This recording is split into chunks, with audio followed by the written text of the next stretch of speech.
નમસ્કાર વિદ્યાર્થી મિત્રો, ધોરણ 7 વિષય સામાજિક વિજ્ઞાન, પાઠ 5 વનવાસી, વિચરતી જાતિ અને સ્થાનિક સમુદાય. આપણે આજે વનવાસી એટલે જંગલની અંદર અને વિચરતી એટલે કે હરતી ફરતી જાતિની ઉપલબ્ધિઓ એટલે ગોંડ અને અહોમ, આ બંને જાતિના જે લોકો છે એમના વિશેનો ખ્યાલ મેળવીએ. હવે શરૂઆત આપણે ગોંડ લોકોનું કરીએ. ભારતના ગોંડવા નામના વિશાળ વન પ્રદેશમાં, હવે આ ગોંડવા શું છે? એ વન પ્રદેશ એટલે જંગલોનો વિસ્તાર છે. આ જંગલોની અંદર ગોંડ નામની પ્રજા વસવાટ કરે છે. તેથી તેને શું કહેવાય છે? ગોંડ તરીકે ઓળખાય છે. ગોંડવા નામનો વિસ્તાર છે, ગોંડવા નામનો વન પ્રદેશ છે. આ વન પ્રદેશમાં વસવાટ કરતી ગોંડ જાતિની જે પ્રજા છે એને ગોંડ તરીકે ઓળખાય છે, જે ભારતની જૂની જનજાતિઓ પૈકીની એક છે. એટલે ભારતમાં જે જુદા જુદા પ્રકારની જાતિઓ વસવાટ કરતી હતી એમાં સૌથી જૂનામાં જૂની જાતિમાંની એક છે. તેઓ સ્થાનિરીત ખેતી કરતા, એટલે કે તેઓ જ્યાં વસવાટ કરતા હતા ત્યાં ખેતીમાં ઉત્પાદન કરતા હતા અને નાના નાના કુળોમાં, એટલે પોતાનું જે કુટુંબ હોય તેમાં વહેંચાયેલી વિશાળ ગોંડ જાતિમાં પ્રત્યેક કુળનો એક રાજા રહેતો હતો.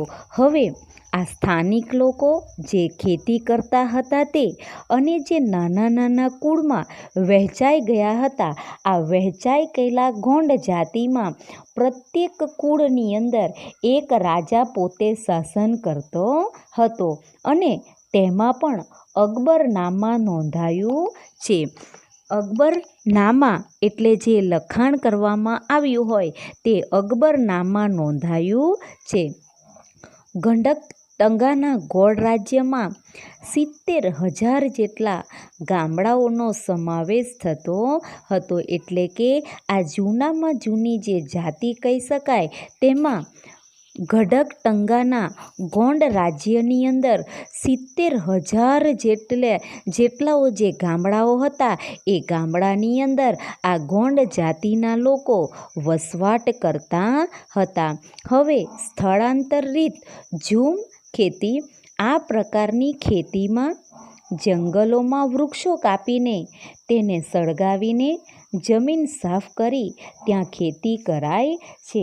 હવે જંગલોની અંદર જે વૃક્ષો હોય એ વૃક્ષોને કાપી નાખવામાં આવે અને એને બાળવામાં આવે અને બાળી નાખ્યા બાદ જે જમીન છે એ જમીનને સાફ કરવામાં આવે અને એના દ્વારા ખેતી કરવામાં આવે છે. અત્યારે આપણે જોઈએ કે જમીનની સાફ સફાઈ કરવી હોય તો મજૂરો દ્વારા થઈ શકે અને ટ્રેક્ટરોનો ઉપયોગ કરીને થઈ શકે છે.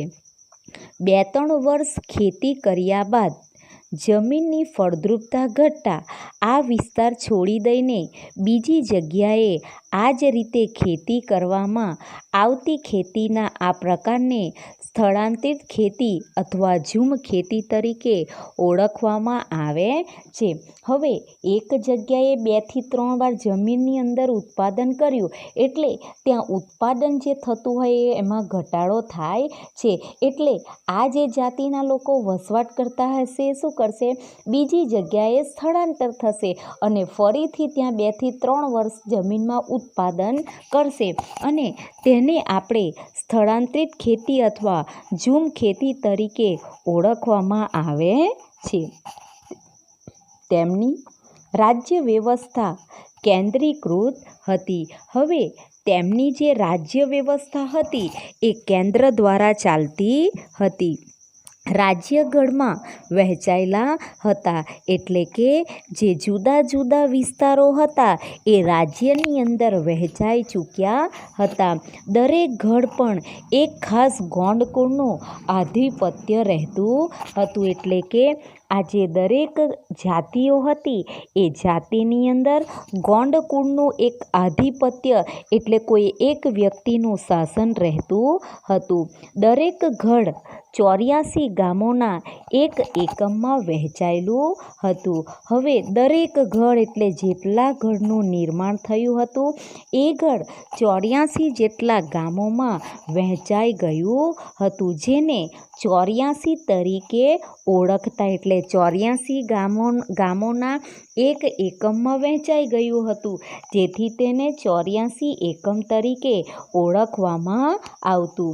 દરેક 84 12 ગામના એક પેટા એકમ 12 હોતોમાં વહેંચવામાં આવતી. હવે 84 ગામ હોય એને એક એકમમાં વહેંચી દેવામાં આવતું હતું અને 84 12 ગામના એક પેટા એકમ 12 હોડોમાં વહેંચવામાં આવતું. એટલે 12નું જે પેટા વિભાગ હોય તેમે 12 હોટોમાં વહેંચી દેવામાં આવતું હતું. મોટા રાજ્યના ઉદય સાથે ગોંડ સમાજમાં પણ પરિવર્તન આવ્યું. એટલે આજુબાજુના જે મોટા રાજ્ય હોય એ રાજ્યમાં જો પરિવર્તન આવે એટલે આ ગોંડ સમાજમાં પણ પરિવર્તન આવવા લાગ્યું. મૂળભૂત રાજપૂત તરીકેની માન્યતા મેળવવા આ ગઢ કટંગાના ગોળ રાજા અમનદાસે સંગ્રામ શાહની પદવી ધારણ કરી. એટલે મૂળભૂત એટલે કે રાજપૂત લોકો જે કહી શકાય એમની માન્યતા મુજબ આ ગઢ કટંગાના ગોળ રાજા અમનદાસે સંગ્રામ શાહની, સંગ્રામ એટલે યુદ્ધ જે કહી શકાય, એની પદવી ધારણ કરી હતી. તેના પુત્ર એટલે અમનદાસના જે પુત્ર હતા દલપતે મહોબાના ચંડેલ રાજપૂત રાજાની પુત્રી રાજકુમારી દુર્ગાવતી સાથે લગ્ન કર્યા હતા. એટલે અમનદાસનો પુત્ર કોણ હતો? દલપતે મહોબા. આ દલપત મહોબાએ આ રાજપૂત રાજાની એટલે ચંદેલ રાજપૂત રાજાની જે પુત્રી કહી શકાય એ રાજકુમારી દુર્ગાવતી સાથે લગ્ન કર્યા હતા.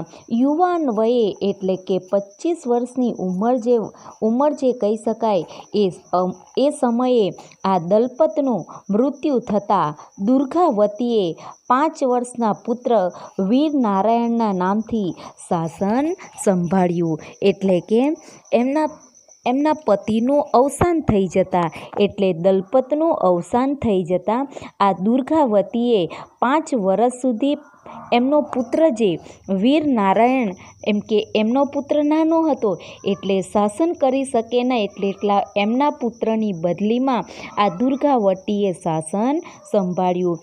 ઈસવીસન 1565માં આસિફ ખાનના નેતૃત્વ હેઠળ એટલે આસિફ ખાને પોતે નેતૃત્વ સંભાળ્યું.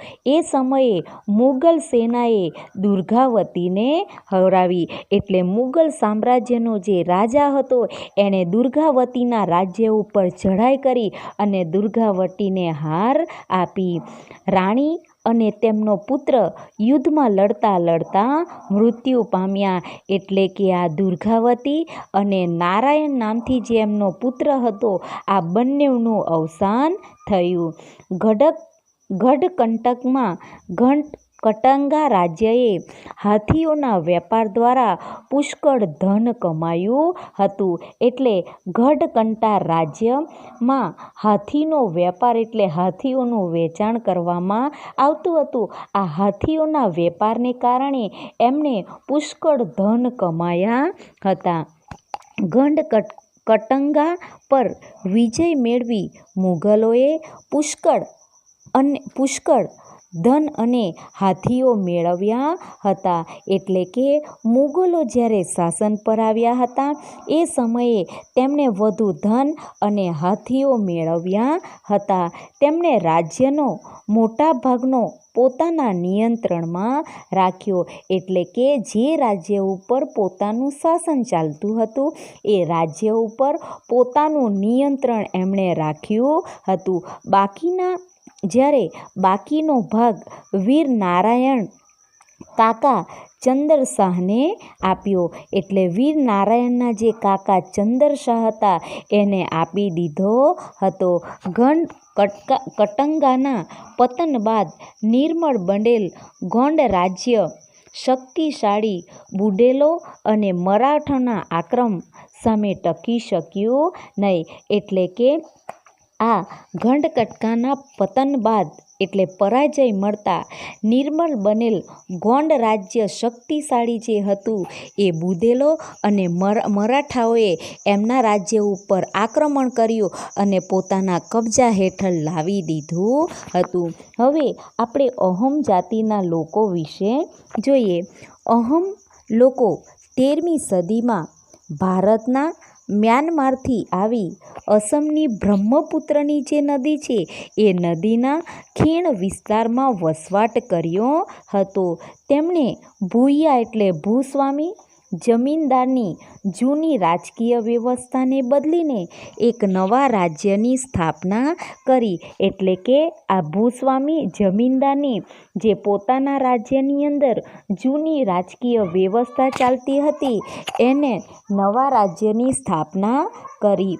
16મી સદીમાં ચૂડિયો ઈસવીસન 1523 અને કોચ એટલે હાજો ઈસવીસન 1581 રાજ્યને પોતાના રાજ્યમાં ભેળવી એટલે એક સાથે કરી અને આસપાસની એટલે પોતાના નજીકની જે જનજાતિઓ જીતીને એક વિશાળ અહોમ રાજ્યની સ્થાપના કરી. એટલે બધા રાજ્યને એક સાથે ભેગા કરી દેવામાં આવ્યા અને જે જાતિઓ વસવાટ કરતી હતી એ જાતિઓ માટે એક અહોમ રાજ્યની સ્થાપના કરી.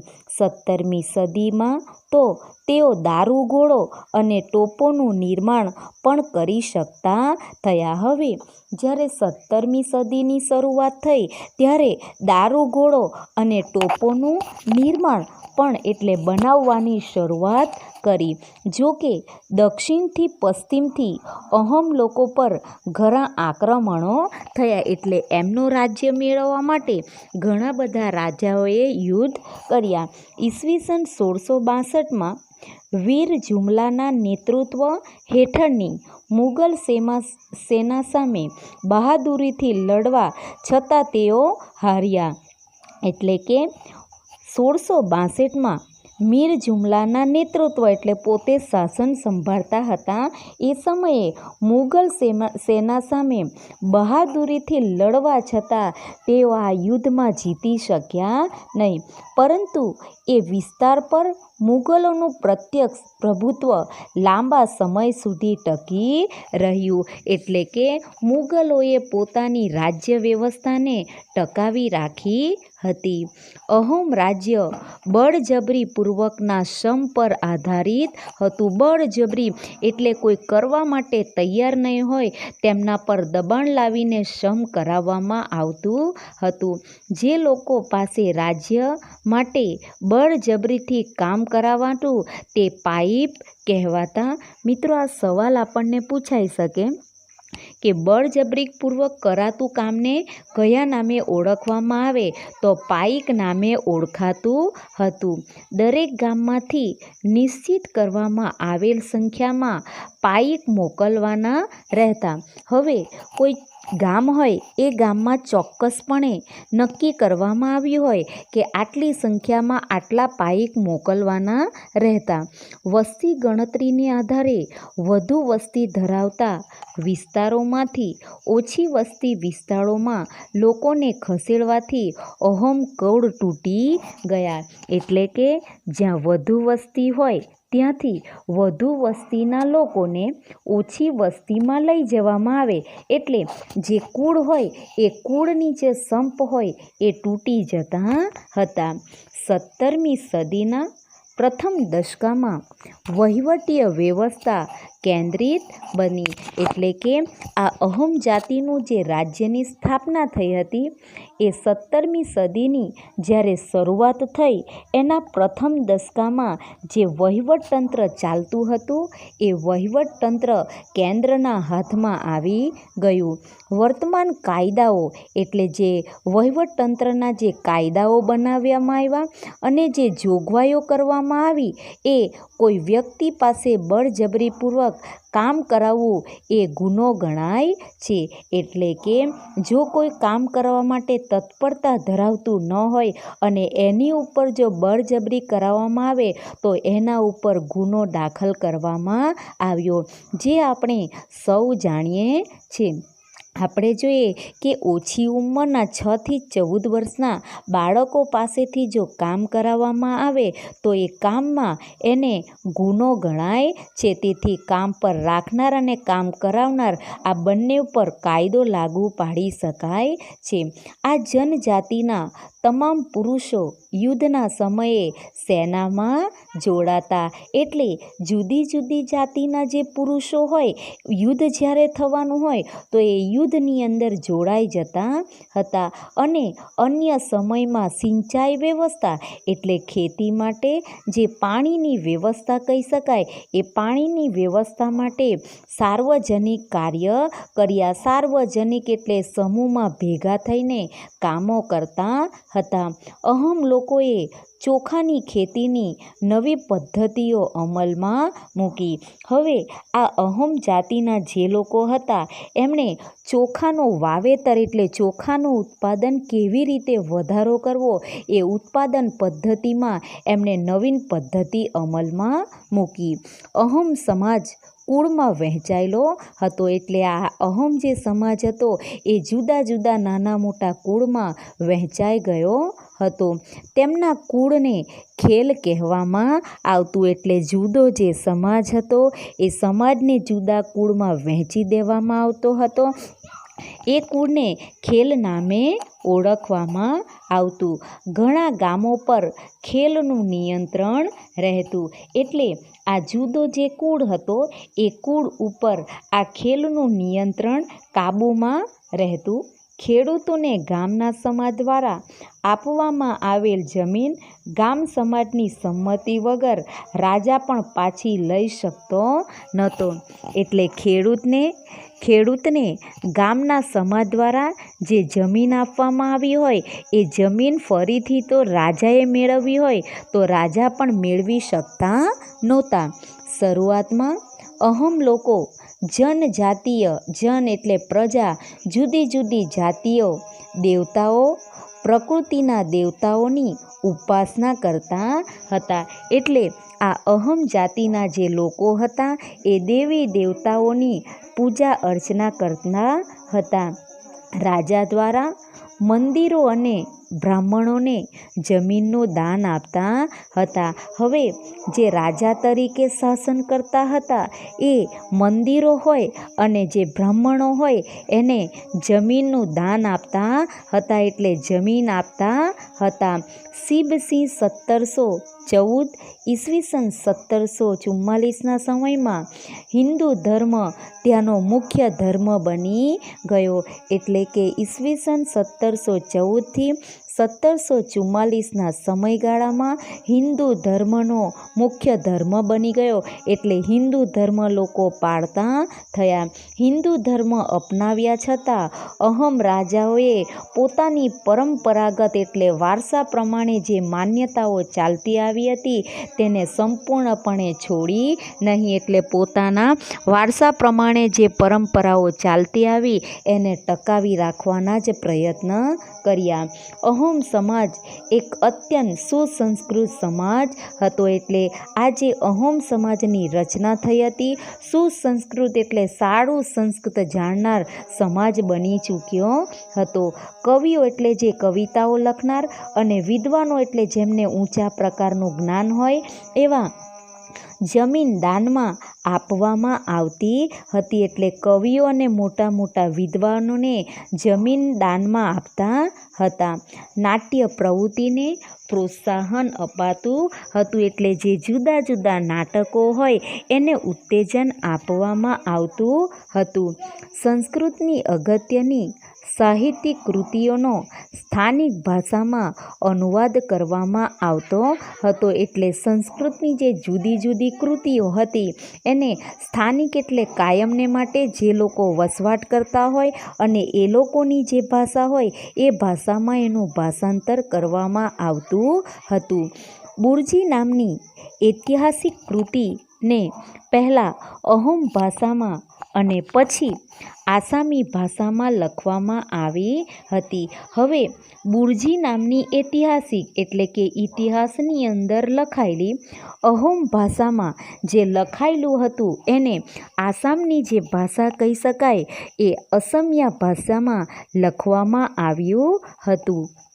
ગુજરાતમાં ડાંગ અને અન્ય પૂર્વીય પટ્ટીમાં એટલે પૂર્વ બાજુએ જે કિનારાવાળો પ્રદેશ આવેલો હોય એમાં જનજાતિ એટલે જુદી જુદી જાતિના લોકો જે રાજ્યમાં જોવા મળતા હતા. આપણે જોઈએ કે આપણે જ્યાં વસવાટ કરતા હોય ત્યાં અલગ અલગ જાતિના લોકો આપણને જોવા મળતા હોય છે.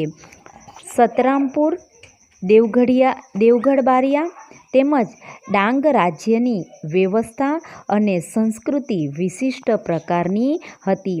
હવે સતરામપુર, દેવગઢિયા બારિયા ડાંગ રાજ્ય જે હતું એની વ્યવસ્થા અને સંસ્કૃતિ ખૂબ જ ઊંચા પ્રકારની હતી. તેમના તમાશા, ભવાડા અને ઠાકરિયા જેવા નૃત્ય વિશ્વવિખ્યાત હતા. મિત્રો, આ પ્રશ્ન આપણને પૂછાય કે અહોમ જાતિના જે લોકો હતું એમના મુખ્ય નૃત્યો આખા વિશ્વમાં કયા પ્રખ્યાત હતા? તો તમાશા, ભવાડા અને ઠાકરિયા જેવા નૃત્યો વિશ્વની અંદર વખાણવા લાયક હતા. ડાંગમાં ડાંગ દરબાર પ્રતિ વર્ષ ભરાય છે. હવે આહવા ડાંગનો જે વિસ્તાર છે એ આહવા ડાંગના વિસ્તારની અંદર ડાંગ દરબાર પ્રતિ વર્ષ એટલે વર્ષમાં એક વાર ભરાય છે. જેમાં રાજાઓને સરવાસન આપવામાં આવે છે. એટલે રાજા તરીકે જેઓ શાસન કરતા હોય છે એમને વર્ષાસન એટલે વર્ષની જે પ્રતિમા હોય એ આપવામાં આવતી હોય છે. હવે ડાંગ દરબાર હોળીના તહેવાર દરમિયાન એટલે કે હોળીનો તહેવાર ક્યારે આવે છે? માર્ચ મહિનામાં આવે છે. એ સમયગાળા દરમિયાન ડાંગ દરબાર યોજવાની શરૂઆત વર્ષો પહેલાં થઈ હતી. એટલે ડાંગની અંદર આ યોજનાનું આયોજન જે કૈસાર વર્ષો પહેલાં એટલે મુગલ સામ્રાજ્ય શાસન કરતું હતું એ પહેલાંથી થયું હતું. સરકારે ડાંગી રાજાઓ અને નાયકોને તેમના હકના બદલામાં વંશ પરંપરાગત સાલિયાણું આપવાનું નક્કી કર્યું છે. એટલે રાજાઓ જે શાસન કરતા હોય અને જે નાયકો હોય જે મોટું ઊંચા પ્રકારનું કામ કરતા હોય એમને સાલિયાણું આપવાનું નક્કી કર્યું. એટલે દક્ષિણા સ્વરૂપે એ આપવાનું નક્કી કર્યું. જે પરંપરા આજે પણ ત્યાં ડાંગ જિલ્લામાં જોવા મળે છે. હવે બદલાતો સમય, નવી જનજાતિનું માળખું. 16મી અને 17મી સદી સુધીના જનજાતિના ઇતિહાસને આપણે સમજવાનો પ્રયત્ન કરીએ. હવે 16મી સદીની શરૂઆત અને 17મી સદીની શરૂઆત. જનજાતિ એટલે જુદી જુદી જાતિના લોકોનો ઇતિહાસ જાણવો આપણા માટે ખૂબ જ મહત્ત્વનો છે અને એ જાણવાના પણ આપણે પ્રયત્ન કરવા જોઈએ કે જુદા જુદા સમાજની અંદર કેવા પ્રકારના ફેરફારો આવ્યા.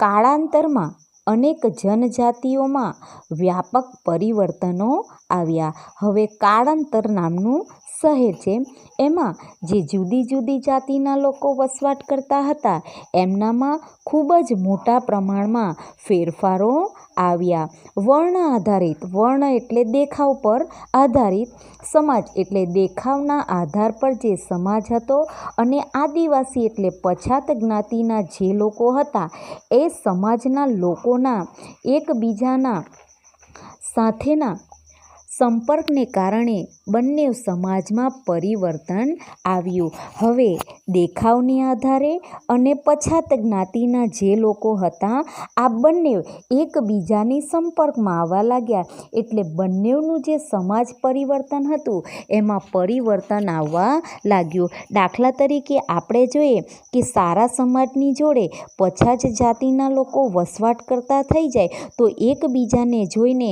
એ પોતાનામાં સુધારો લાવી શકે. હવે પોતાનામાં તો સુધારો લાવી શકશે, પણ પોતાનો કુળ, પોતાના સમાજમાં પણ પરિવર્તન લાવી શકે છે. દાખલા તરીકે આપણે જોઈએ કે કોઈ શિક્ષિત હોય, પોતાના ઘરની અંદર એક જ શિક્ષણ મેળવેલું હોય તો એ શું કરશે, બાકીના પોતાના ઘરની અંદર જે લોકો વસવાટ કરતા હોય તો એમનામાં સુધારા લાવવાના પ્રયત્ન કરતા હોય છે. જુદી જુદી જાતિઓએ જુદી જુદી આજીવિકા અપનાવી. હવે જુદી જુદી જાતિના લોકોએ શું કર્યું, આજીવિકા એટલે પોતાની રોજબરોજનું જે જીવન હોય છે એ જીવન પોતાની રીતે અપનાવવા લાગ્યા. એનું એક કારણ છે કે બધાની આવક સરખી હોતી નથી. જેની જેવી આવક હશે એવું જ પોતાનું ગુજરાન ચલાવતા હશે. કોઈની સારી આવક હશે તો એ સારી આવકના કારણે પોતાનું આજીવિકા સારું ચલાવી શકે.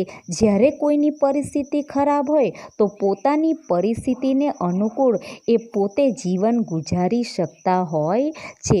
સમય જતાં તેમની ઘણી જનજાતિઓ આધારિત સમાજનો ભાગ બની. હવે જેમ જેમ સમય પસાર થતો ગયો તેમ તેમ તેમની જે જુદી જુદી જાતિઓ પર આધારિત સમાજનો ભાગ બની ગયો, એટલે જુદો જુદો સમાજ પોતાની સમાજ રચનામાં ગોઠવાતો ગયો. સાથે સાથે જો કે ઘણી બધી જનજાતિઓએ હિન્દુ ધર્મ અને જાતિ વ્યવસ્થાની મોટા ભાગે દૂર રહી. એટલે ઘણી બધી એવી જાતિઓ હતી જે હિન્દુ ધર્મ અને જે જુદા જુદા પ્રકારની જે જાતિ વ્યવસ્થા હતી એનાથી દૂર રહેવા લાગ્યા. એનું કારણ એ છે કે પરિસ્થિતિ એમની સારી ન હતી, એટલે પોતાના સમાજની અંદર પોતે સ્થાન મેળવી શકતા નહોતા. તેના કારણે જાતિ વ્યવસ્થાથી દૂર રહેવા લાગ્યા. કેટલીક જનજાતિઓએ સુસંગઠિત વહીવટી વ્યવસ્થા ધરાવતા મોટા શક્તિશાળી રાજ્યની સ્થાપના કરી. હવે એની સામે કેટલીક એવી જાતિઓ હતી જેમણે પોતાના સમાજની અંદર, પોતાના કુટુંબની અંદર, પોતાના દેશની અંદર તો એમણે પોતાની વ્યવસ્થા જાળવી રાખી, પણ સાથે સાથે પોતે એક શક્તિશાળી હોવાના કારણે એક શક્તિશાળી રાજ્યની પણ એમણે સ્થાપના કરી, જેથી તેઓને તેમનાથી મોટા અને વધુ જટિલ સામ્રાજ્ય સાથે સંઘર્ષ થયો. હવે પોતે જે રાજ્યની સ્થાપના કરી હતી એટલે તેઓ એવું વિચારવા લાગ્યા કે મોટા સામ્રાજ્ય ઉપર પણ પોતે સ્થાપના કરવી. હવે એ સ્થાપના કરવા માટે એણે શું કરવું પડ્યું, યુદ્ધ કરવું પડે. એટલે મોટા અને વધુ જટિલ સામ્રાજ્ય સામે સંઘર્ષો થયા. એટલે કે પોતે રાજ્ય ઉપર સત્તા મેળવવા માટે અંદરો અંદર લડાઈ ઝઘડા કરવા લાગ્યા.